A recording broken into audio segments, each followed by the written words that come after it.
जो सत्संग सुनते सुनते भी बुरे कर्मों की तरफ चल पड़ते हैं। एक अनजान आदमी है, जंगल में भटक गया। वो रास्ता कैसा है? वो लुट जाता है डाकुओं के हाथों, घायल हो जाता है पशुओं के हाथों, और फंस के रह जाता है दलदल में। लेकिन एक पूरे जंगल का जानकार है, उसे पता है शॉर्टकट रास्ता कौन सा है। उसे पता है ये रास्ता दलदल भरा है, ये जानवरों से भरा है, इधर डाकू रहते हैं और ये बिल्कुल सेफ रास्ता है। पर वो इंसान फिर भी दलदल वाले रास्ते में चल पड़े, डाकुओं की तरफ चल पड़े, या पशुओं वाले रास्ते में जो खा जाएंगे उस रास्ते में चल पड़े, तो क्या कहिए। ऐसे ही सत्संगी होते हैं, जो सत्संग सुनते हैं, नाम लेवा होते हैं। जब वो ऐसे जंगली रास्तों पे निकल पड़ते हैं तो फिर दद्दा दोष न काहू दीजै, दोष कर्मा अपनिया, जो मैं किया सो मैं पाया, दोष न दीजै आवर्जना। आप तो जानकार हो, जिसने सत्संग सुना, नाम ले लिया, वो तो जानकार है कि ये रास्ता गलत है, ये रास्ता गलत जा रहा है, ये दलदल भरा है, यहां पे काम वासना क्रोध लोभ मोह अहंकार टूट पड़ेंगे, बर्बाद कर देंगे। वो सब जानता है। अगर जानते बूझते हुए भी वो उस रास्ते का चयन करता है, उस रास्ते को चुनता है, तो इसमें फिर ना तो भगवान का दोष, ना गुरु पीर फकीर का दोष, अपने कर्मों की सजा भोगता रहता है, तड़पता रहता है, व्याकुल रहता है। तो इसलिए सत्संगियों, आपको तो पता है गलत रास्ते नहीं चलना, फिर आप मन के लोभ लालच में क्यों चल पड़ते हो? क्षणिक स्वाद के लिए क्यों आप अपने सतगुरु से मुंह फेर लेते हो? क्यों सत्संग की बातों को दरकिनार कर देते हो? क्यों नहीं अमल करते आप? और जब आप अमल नहीं करते, जब आप वचनों की काट करने लगते हो, तो जिंदगी में दुख आज नहीं तो कल आने वाले हैं। फिर उसके लिए भी तैयार रहना।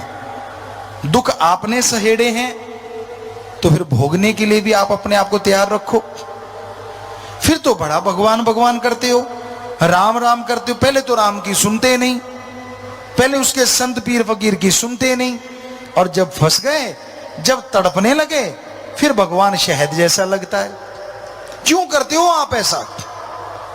मन की वजह से। जवानी तो गधे पे भी आती है, आपके कोई अलग नहीं आई, उस पे भी आती है।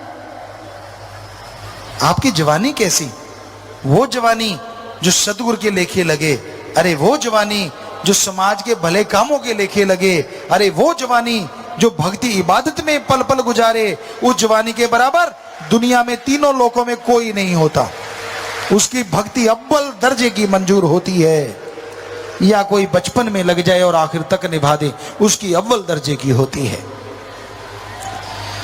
पर यहां तो जब दोहरा मापदंड अपना लेते हैं लोग, अपने सतगुरु को, अपने राम को मूर्ख बनाना उनकी आदत बन जाती है। ये दिखाना कि मैं भक्त भी हूं, और काम वो करना जो संत पीर फकीर रोकते हैं। तो फिर दुखों के पहाड़ को बुलाने से कोई रोक नहीं सकेगा। फिर तड़पोगे, फिर रोओगे, तब आप होगे और आपके दुख होंगे। कैसे कोई बचाएगा? गुरु को मानते हो पर गुरु की नहीं मानते, ये खतरनाक है, ये डेंजर है।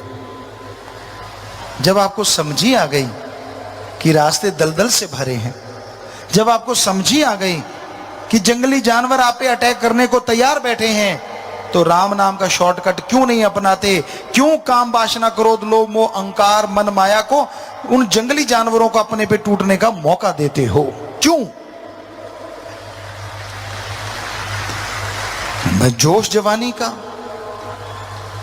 परम पिताजी ने एक भजन बनाया है, और वो ध्यान दें, जवान नौजवान जो बिगड़ जाते हैं, जो मानते नहीं, सतगुरु की भी रखते हैं, लात दूसरी तरफ भी रखते हैं, गलत कर्म भी करते हैं। गधा 25सी उम्रा जोर जवानी का, कि जब 25 साल तक की उम्र जो है ना, दुलत्ते झाड़ने वाली है। किसी को रोक दो आप, माँ बाप भी रोक दें तो उनका दुश्मन बन जाता है। मुझे रोका तो कैसे रोका, मैं मर्जी का मालिक, मैं करूं सो करूं। यानी गधे की तरह दुलतियां झाड़ता है। संत पीर फकीर समझाएं, अगर उसकी मन की बात कहते रहे, हाँ जी हाँ जी हाँ जी हाँ जी हाँ जी हाँ जी, फिर तो बड़ा खुश। और आज हम जो थोड़ी करारी बातें सुना रहे हैं तो थोड़ा रूठेगा भी, हमें कहते रहते पिताजी तो, और तेरे बाप को कहें भाई, और गड़बड़ तू कर रहा है तो तेरे को ही कहेंगे ना, तेरा बाप करेगा तो उसको भी कहेंगे।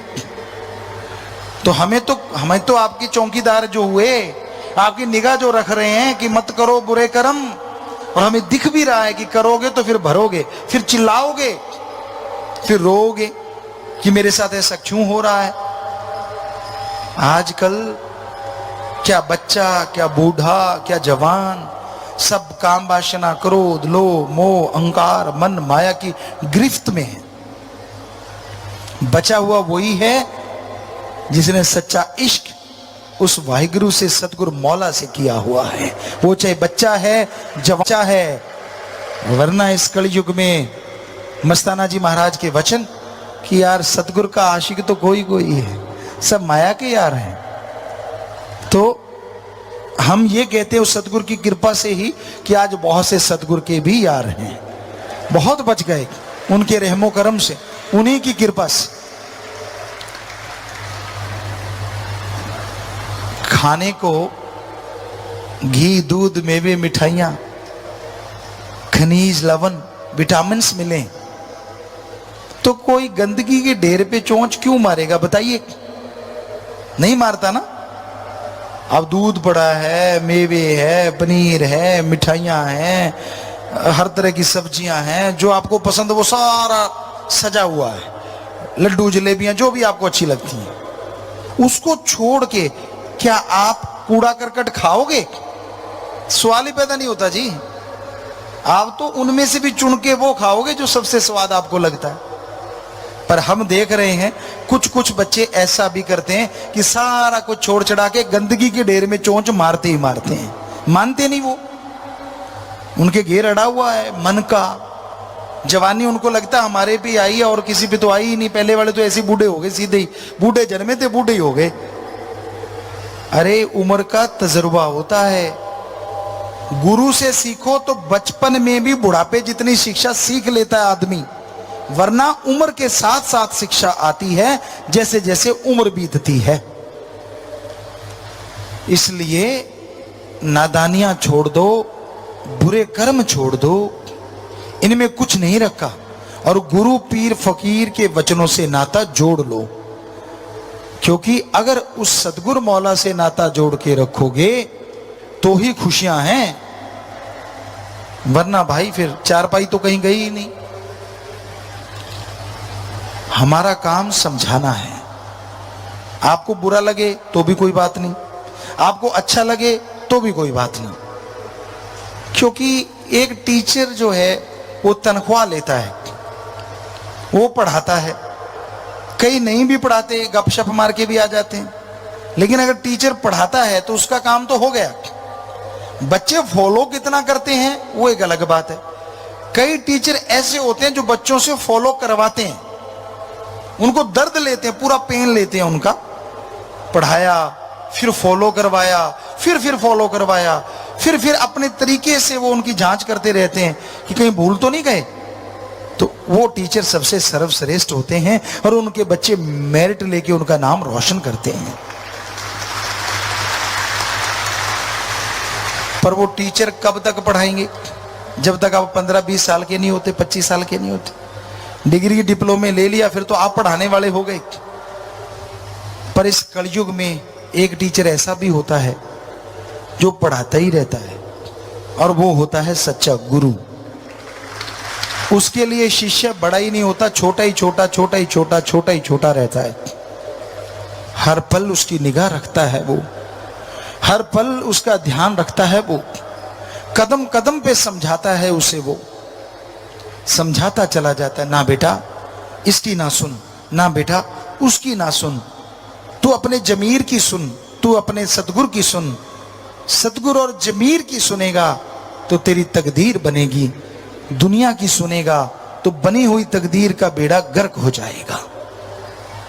मन हावी होता है, किस पे नहीं होता? आदमी तो आदमी है, लेकिन सतगुरु की जो मान ले वो भी भाग्यशाली होता है, वो भी भागों वाला होता है। जो मान के अमल कर लेता है, चाहे कुछ भी क्यों ना हो, फिर भी मालिक उस पे रहमो करम बरसाता रहता है।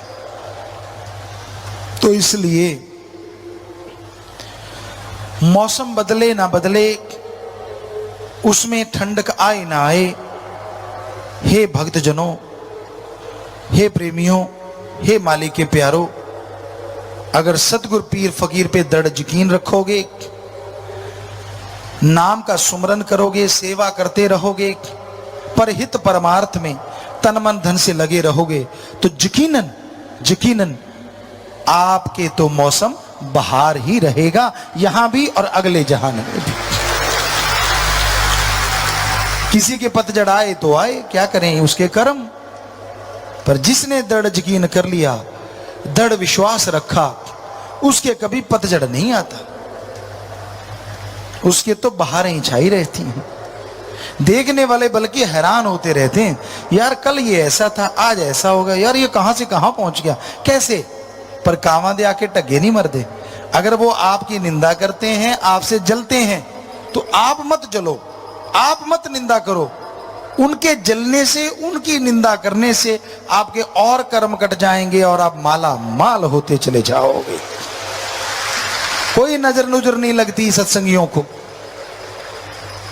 ना बुरी नजर लगे ना अच्छी, मालिक की अच्छी नजर सदैव उन पे बिछाई रहती है।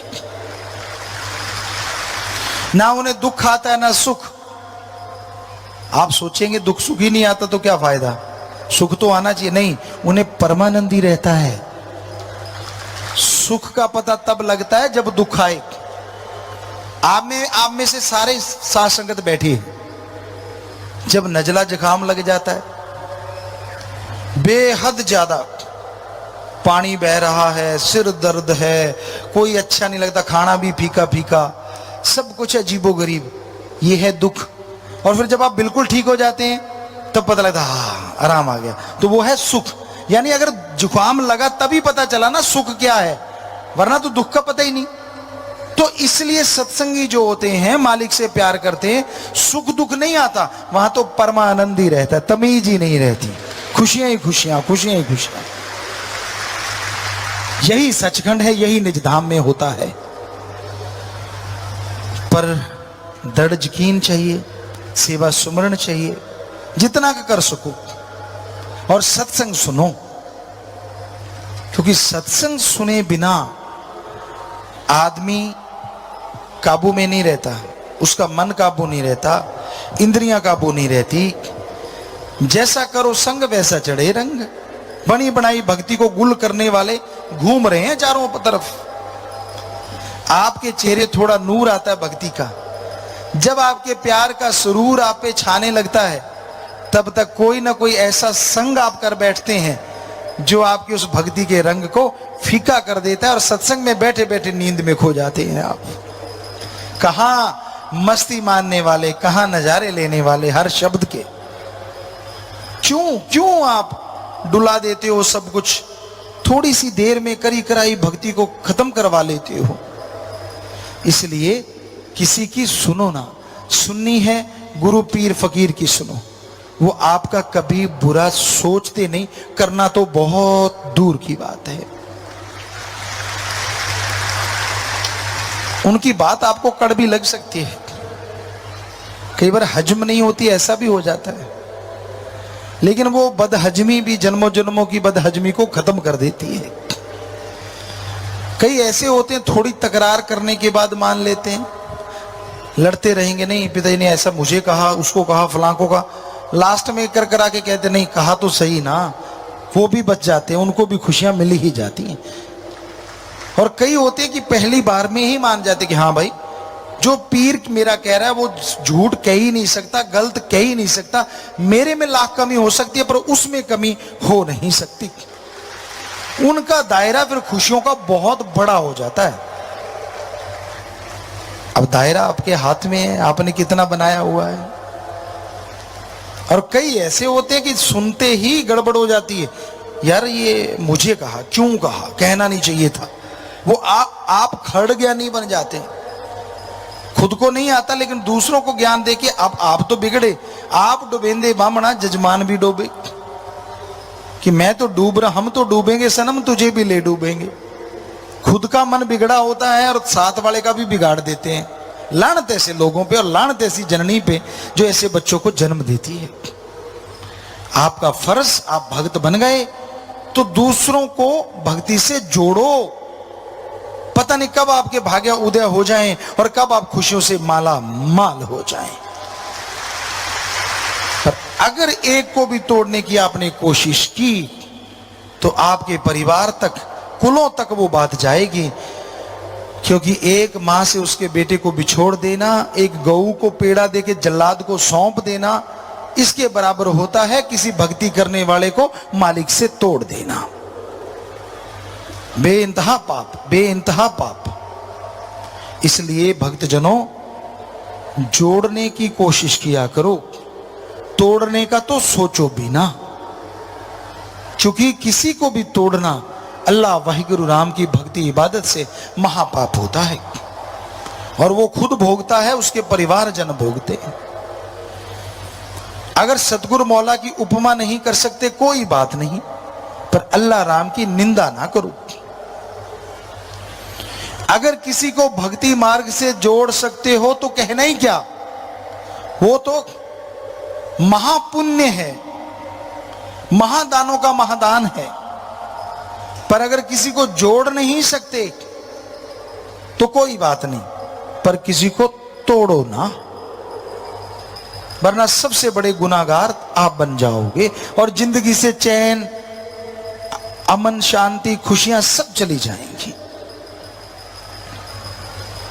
इसलिए हम गुजारिश करते हैं, आप भक्ति इबादत से मन जोड़ के रखा करो, मन से लड़ा करो।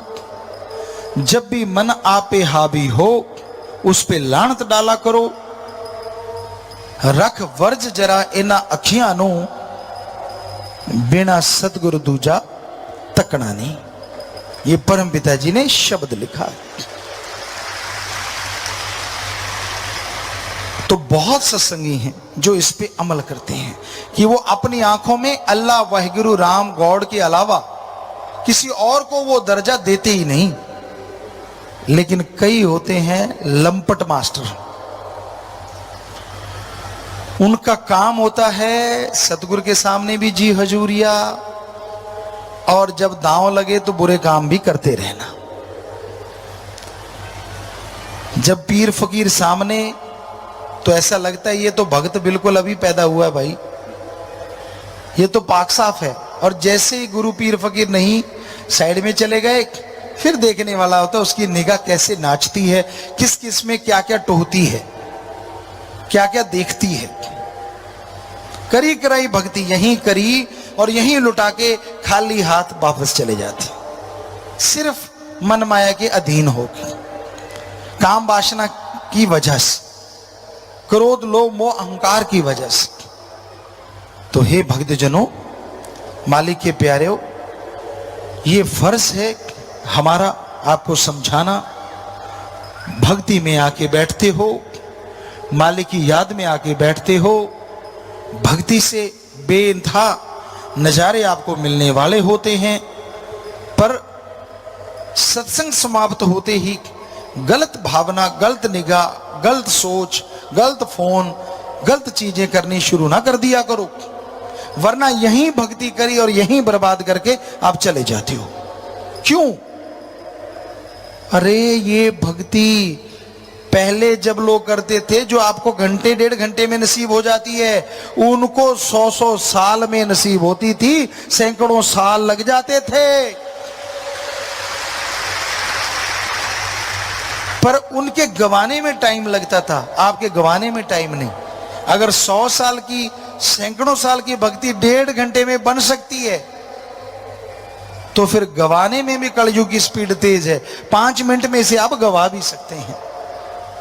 इसलिए आपसे गुजारिश, हाँ आपके अंदर बुरे विचार आ गए, बुरी सोच आ गई, गलत भावना आ गई, कुछ नहीं होता, 5 मिनट सिमरण करो ठीक हो गए। लेकिन उन विचारों पे अगर अमल कर लिया, अगर आपने वैसा कर्म कर लिया, बुरा गुनाह कर लिया, तो फिर भक्ति गई, सब सवा राख हो गई। क्यों करते हो आप ऐसा? यही आज हमारे दिलो दिमाग में सतगुरु ने ख्याल दिया कि अपने उन बच्चों को संभालें जो पता नहीं कब से भक्ति से जुड़े हुए हैं। जरा सा अहंकार, जरा सा घमंड, जरा सा काम करके आप फूले नहीं समाते। अल्लाह वाहिगुरु का देखो यार, इस धरती पे अगर बात करें, ऐसी सैकड़ों धरतियां हैं, इस धरती पे देखें फूल, पत्तियां, वनस्पति, अरबों तो उसने डिजाइन बनाए हैं, अरबों उसने खुशबू भरी है, और करोड़ों तरह के उसने मिट्टी को रंग दिया है, पानी को जगह जगह बांध दिया है। आप अरबों में हो और हर के हाथों की अलग अलग लाइनें बना दी उसने, है ना कमाल? पर उसने कभी आपने देखा भगवान को घमंड करते कि देखो मैंने भाई इतने प्रकृति बनाई है, मैंने सैकड़ों धरतियां बनाई हैं, एक दो सके भाइयों के हाथ के निशान आपस में नहीं मिलते, देखो मैंने क्या डिजाइन बनाया है ना कमाल?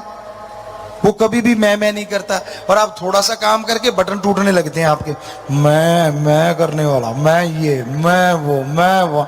बस यार बकरे की तरह मैं ना कर। वो ज्यादा मैं करता है, कसाई को आवाज सुन जाती है, उसका गला जल्दी कटता है। इसलिए जो ज्यादा मैं करते रहते हैं, भक्ति के मार्ग में वो गिर जाते हैं। जो दीनता नम्रता का पल्ला नहीं छोड़ते कि यार मेरा काम तो सतगुरु ने किया, मालिक ने किया, यार मैं कौन होता हूं। कभी एकांत में भी जिनको अहंकार नहीं आता, वो मालिक के अति प्यारे होते हैं, उन्हें बेइंतहा खुशियां कंटिन्यू मिलती रहती हैं। सो हम चाहते हैं हमारे सारे ही, अब 6 करोड़ के पास संगत पहुंचने वाली है, कि हमारे ये सारे बच्चे ही मालिक के अति प्यारे हों, बहुत ही प्यारे हों, जब तक इस धरती पे खुशियों से माला माल रहें, और जब छोड़ के जाएं मालिक की गोद में निज धाम सचखंड सतलोक अनामी में खुशियों से लबरेज रहें। इसलिए आपको समझाते हैं, वरना ना तो आपको डराने के लिए भाई, ना आपको अपना गुलाम बनाने के लिए, ना आपसे कोई अपना मतलब हल करवाने के लिए। हमारा तो एक ही ध्यान रहता है कि हमारी ये औलाद, परमपिता परमात्मा की औलाद, हमेशा हमेशा खुशी रहे। जैसे पुराने बुजुर्ग कहते सदा सुहागन रहे, तो हम भी चाहते कि हमारी ये औलाद अपने परमपिता ओम हरि अल्लाह वाहिगुरु राम की सदा सुहागन रहे, सदा उससे लिव जोड़ के रखे, सदा उससे खुशियां ले।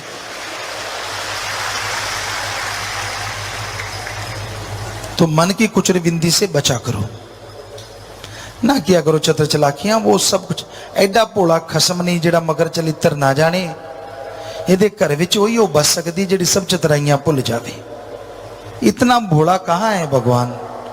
आप इतने चतर चलाक हैं। दुनिया का सबसे चतुर आदमी संतों को छोड़ के, सिर्फ संत को छोड़ के, दुनिया का कितना भी चतर चलाक आदमी है, मालिक के दिए 100% दिमाग में से वो सिर्फ और सिर्फ 5 से 10% ही यूज कर रहा है, 90% तो पैक हुआ पड़ा है। उसी में मैथमेटिक्स आ गया, उसी में कंप्यूटर साइंस आ गई, चाहे वो सुपर कंप्यूटर बन गया, कुछ भी, वो 5-10% में सब कुछ बन चुका है। 90% तो वैसे ही पड़ा है। एक संत को छोड़ के, एक भक्त को छोड़ के, वो इसका दर्जा कितना भी बढ़ा सकता है। रामायण काल में कई साइंटिस्ट या जिनकी साइंस में रुचि है, उनके लिए हम बताना चाहते हैं। यह माना जाता है कि आदमी 5 से 10% दिमाग को यूज करता है। कई साइंटिस्ट कहते हैं जी जब से दुनिया बनी अब तक 1-2% ही यूज किया है दिमाग। चलो हमने 5-10 कह दिया, तो क्या इससे ज्यादा भी किसी ने यूज किया? साइंस तो कहती है नहीं, पर संत कहते हैं हाँ किया। रामायण काल में राम ने तो कितना यूज किया, वो तो कहने क्या है, वो तो अवतार थे। रावण ने भी इस माइंड को आज से दुगना तिगुना 4 गुना तक यूज किया। सफल क्लोन ज्ञाता बना। 1 लाख बेटे उसने क्लोन से बनाए थे। साइंस की बात करें, चंद्रमा की रोशनी से भोजन बनाना, सूरज की से तो अब बनाते, आज भी बना लेते हैं। जब चाहे बरसात करवा लेना, चाहे तो दिन को रात बना देना और रात में दिन जैसा उजाला पैदा कर देना, ये उसके लिए बाएं हाथ का काम था। सोच के देखो तब दिमाग का कितना इस्तेमाल किया होगा। ये वो ऑलराउंडर टाइप था। चारों वेदों के टीका टिप्पणी उनको पढ़ के उसको पंडित कहा जाता था। रावण पंडित, सफल राजनीतिज्ञ था, जबरदस्त था। तो उस जमाने में जहाज थे उसके पास, जहाज, रॉकेट जो चंद्रमा पे चला जाता था, कहीं भी पहुंच जाता था वो। और हैरानी ये है कि उसके जहाज और उसके रॉकेट साउंडलेस थे, आवाज नहीं आती थी उनमें, धुआं नहीं निकलता था। है ना कमाल? फिर तो मानेंगे ना आप कि उन्होंने उसका दिमाग आज से 3-4 गुना ज्यादा, यानी 30-40% उसने अपने दिमाग का इस्तेमाल किया था और उसमें इतना कुछ बना दिया उसने। कोई 100% कर ले फिर तो आप तो सोच ही नहीं सकते कि ये तो कोई संत पीर पैगंबर ऋषि मुनि अवतार ऐसा करता है। पर आप रावण से तो ज्यादा कर ही सकते हैं ना, वो भी तो इंसान था। पर आप तो खोए हुए हैं जीवा के स्वाद में, इंद्रियों के भोग विलास के स्वाद में। खा लिया पी लिया, सुबह जाके बोतल उठाई, काम खत्म। सारे दिन का रिजल्ट सुबह निकाल के खत्म, फिर से भरना शुरू, अगले दिन फिर खत्म। यहां तक सीमित है।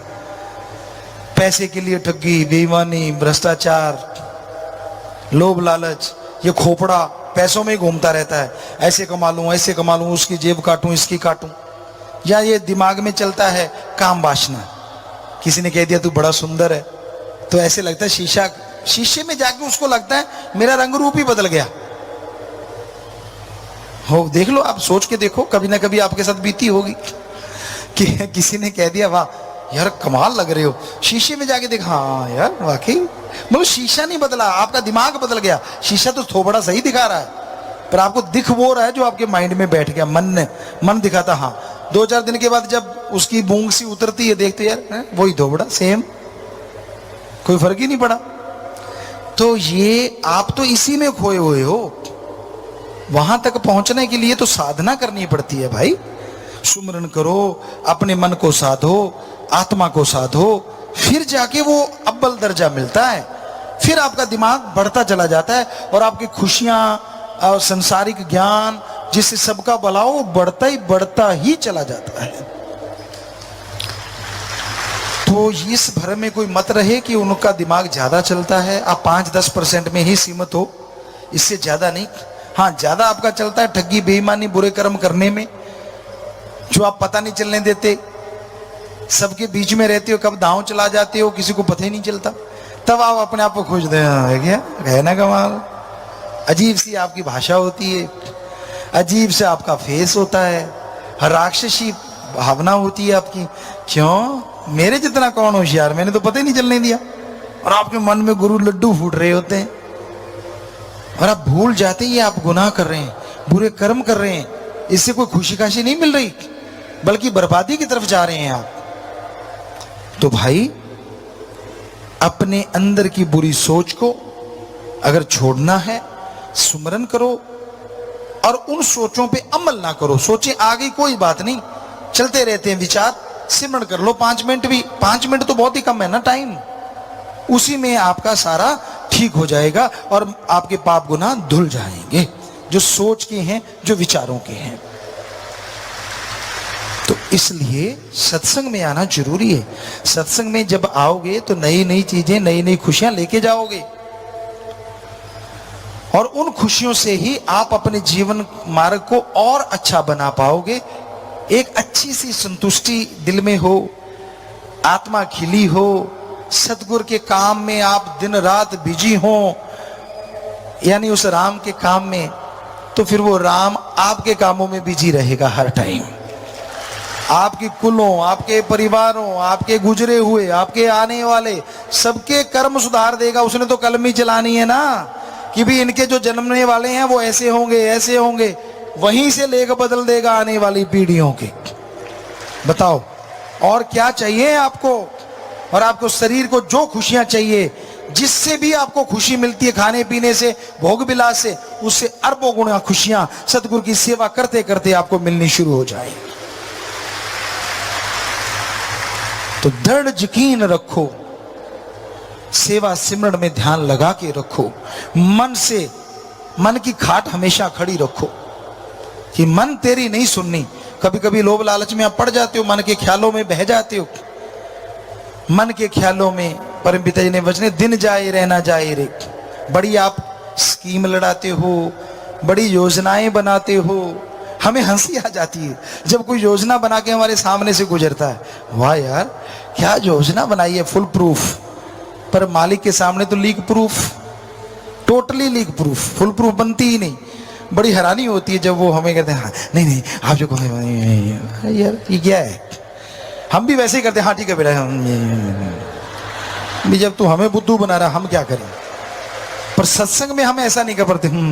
सत्संग में हम सारी बोल देते हैं जो होती है, जो आप सुन ही रहे हो, वो भी सुन रहे होंगे जो फुल प्रूफ लेके घूम रहे हैं। समझदार को इशारा काफी है। हाँ अकेला होता तो तब हम भी, वो हमें यूं कर जाते हैं, हम भी कर देते हैं। हम क्या करें, जो हमारे सामने आके फिर पूरा ऊं करते हैं तो फिर हम भी पूरा ऊं ही करवाते हैं मालिक से कि जब इसने सब तौबा ही कर दी, घुटने ही टेक दिया, तो मालिक इस घुटने को मजबूत कर दे, सारी दुनिया में ये खुशियां लेके उड़ता फिरे, माला माल होता फिरे।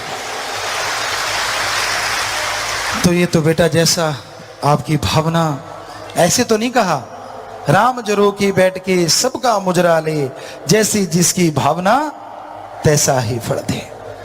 तो भक्तजनों नेक विचार रखा करो, भले विचार रखा करो, सच बोलो। भागों वाला है वो इंसान जिसको पीर फकीर के सामने अपनी बात रखने का मौका मिलता है, अपने गुनाह कबूल करने का मौका मिलता है। इससे भाग्यशाली वो हो नहीं सकता। फिर भी अगर भाग्य का फायदा नहीं उठाया तो निर्भागी तो वो बनेगा ही। अपने अभाग्यशाली समय में वो जिएगा ही। भाग्यशाली है अगर वो तुरंत अपने आप को साफ करवा ले, अपने गुनाह माफ करवा ले, तो उस जैसा सुखी फिर इंसान दूसरा कोई हो नहीं सकता।